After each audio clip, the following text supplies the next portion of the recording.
today we are going like really deep on something pretty major, Yeah. climate change, the Yeah. current state of it, and then like projections into the future, Yeah. We've got a ton of research and reports, even some firsthand accounts from folks. Wow. And our mission is to like cut through the noise and get you up to speed on what Right. really matters. And I think one of the things that is super important to understand about climate change is that it's not some abstract concept, It's Yeah. not just something for future generations to deal with. Right.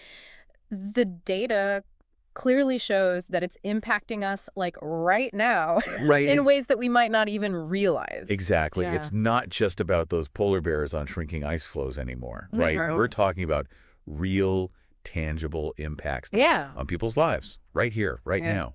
Yeah. Yeah. Yeah. Did you know Yeah. that 2016 and 2020 tied for the hottest years Oh, wow. on record globally? Wow. And get this, the first half of 2023 was even hotter, smashing all previous records. It's unprecedented. It really is. Yeah. And, while 1.2 degrees Celsius of warming might not sound like a lot since the late 19th century, I mean, just consider this. Uh-huh. The difference between like an ice age and our current climate is only about 5 degrees. Really? So even seemingly small changes in temperature Wow. can have these massive ripple effects across the entire planet. So the planet's got a feeder, that's clear. Yeah, yeah. But what does that actually look like on the ground? Like, what are the visible signs that things are changing? Well, one of the most obvious and I think concerning is rising sea levels, right? Yep. Over the past century, they've crept up by 8 to 9 inches. Okay. Now, that might not seem like a lot, but the rate of increase is accelerating. It's like watching a pot of water slowly come to a boil. Right. At first, you barely notice any change, but then the bubbles start getting Okay. bigger and faster, and before you know it, it's boiling over. Exactly. And by 2100, Oh, gosh. we could be looking at a 1 to 2 meter rise. Oh, my gosh. So imagine what that would mean for coastal cities, especially in vulnerable regions, right? Like Right. Southeast Asia or low-lying island nations. We're talking about displacement of millions, perhaps even billions of people. That's a staggering thought. Yeah. And it's not just about that gradual sea level rise, is it? No. The sources also highlight this, like, increasing frequency and intensity of extreme weather events. Absolutely. Yeah. From the 2000s to the 2010s, we saw a 40% increase in recorded natural disasters. Oh, my gosh. That's everything from hurricanes and floods to wildfires and droughts, Right. all becoming more frequent and more destructive. Wow. And remember the record-breaking 2020 Atlantic hurricane season? Oh, yeah. Or the devastating Australian wildfires that scorched an area larger than some European countries? Right. Those are just a couple of recent examples that demonstrate the scale of the problem. It's like the planet is sending us increasingly urgent warning signals, Yeah. but are we really listening? What about this Arctic amplification thing? Uh-huh. The sources mentioned. Yeah. It sounds pretty intense. It is. Yeah. Essentially, the Arctic is warming twice as fast as the global average. Wow. And this has a number of knock-on effects, from melting sea ice and permafrost, which further amplifies warming, Oh, wow. to disrupting ocean currents and weather patterns globally. So it's not just a problem for polar bears anymore. It's a global issue. It is a global issue. And speaking of global impacts, the sources also talk about ocean warming and acidification. Mm-hmm. I'm guessing that's not good news for marine life. Not at all. Yeah. The oceans absorb about 90% of the excess heat trapped by greenhouse gases, Oh, wow. acting like a giant heat sink for the planet. Yeah. But this comes at a cost. Right. As seawater warms, it expands, contributing to sea level rise. Right. And it also becomes more acidic, making it harder for marine organisms, especially those with calcium carbonate shells or skeletons, like Yeah. corals, to survive. It's like we're slowly turning the oceans into a giant acid bath. Yeah. And the consequences for marine ecosystems are potentially catastrophic. Yeah. The sources mention the Great Barrier Reef as a prime example. Yes. It's a tragic example of what's happening globally. Yeah. The Great Barrier Reef has already lost half its coral cover in just 30 years. Wow. Imagine losing 90% of coral reefs worldwide. Oh, my gosh. If temperatures rise even slightly, Jeez. we're talking about the collapse of entire marine ecosystems, impacting not just biodiversity, Right. but also the livelihoods of millions of people who depend on them for food and income. So the impacts of climate change are already being felt around the world. And it's clear that things are only going to get more intense. Mhm. But what about the future? What can we expect in the coming decades if we don't change course? Well, that's where things get really interesting Oh, and potentially a little scary. okay. Well, the sources kind of introduce us to this group, the IPCC, Okay. the Intergovernmental Panel on Climate Change. They're like the all-star team Right. of climate scientists from around the world, Okay. and their reports are considered like the gold standard of climate science. Okay. So what's their take on the future? What are they predicting? Well, their 2021 report paints a pretty stark picture, honestly. Okay. If we continue on our current trajectory with emissions continuing to rise, Right. we're looking at a potential 3 degrees Celsius temperature rise. 3 degrees by the end of the century. Wow, that's way beyond the Huh. target set by the Paris Agreement, which aimed to keep warming well below 2 degrees and ideally at 1.5. Right.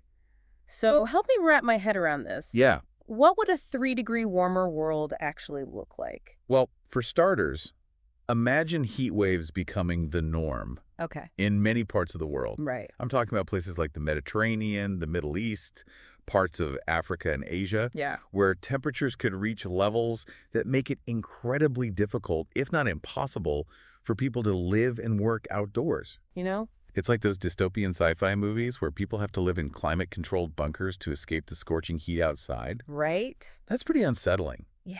What about the impact on things like food and water?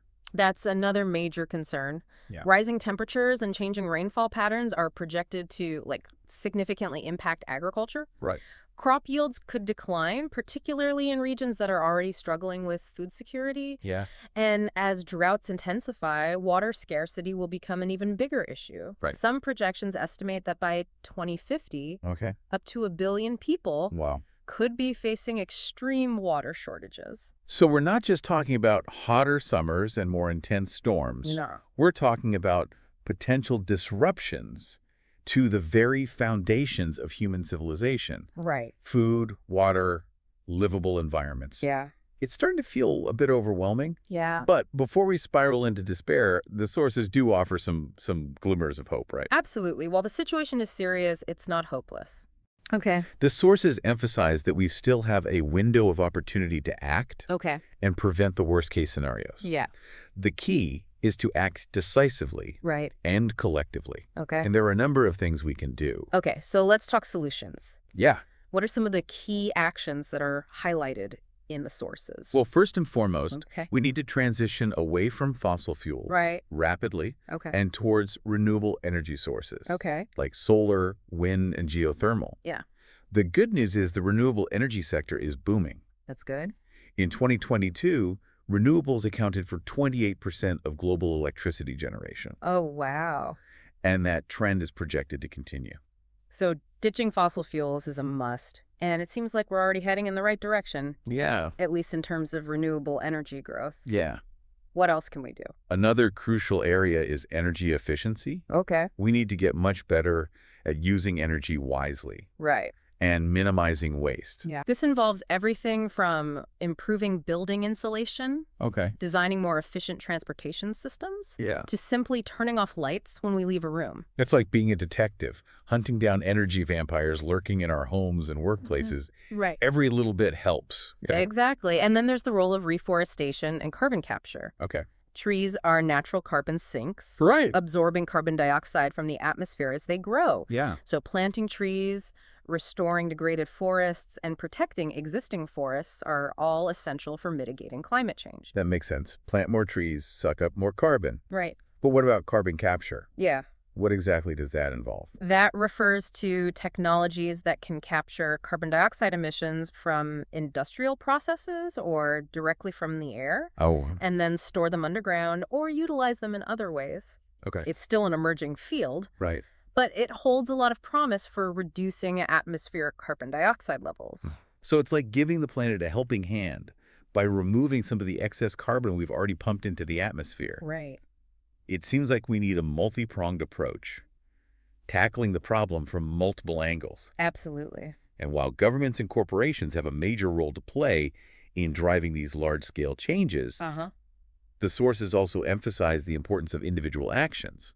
Right. I was just about to ask about that. Yeah. It's easy to feel like our individual choices don't matter much Yeah. in the face of such a massive global challenge.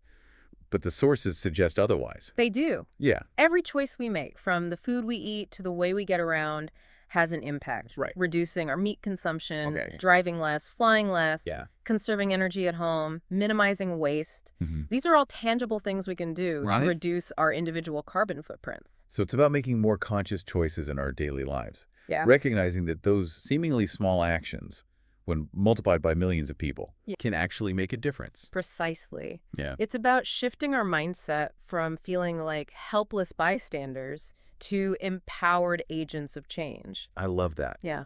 And beyond our individual choices, Yeah. we can also advocate for policies that support climate action, Uh-huh. support businesses that are committed to sustainability, and educate others about the issue. Yeah, absolutely. So it's about Yeah. using our voices, our votes, and our wallets Mm-hmm.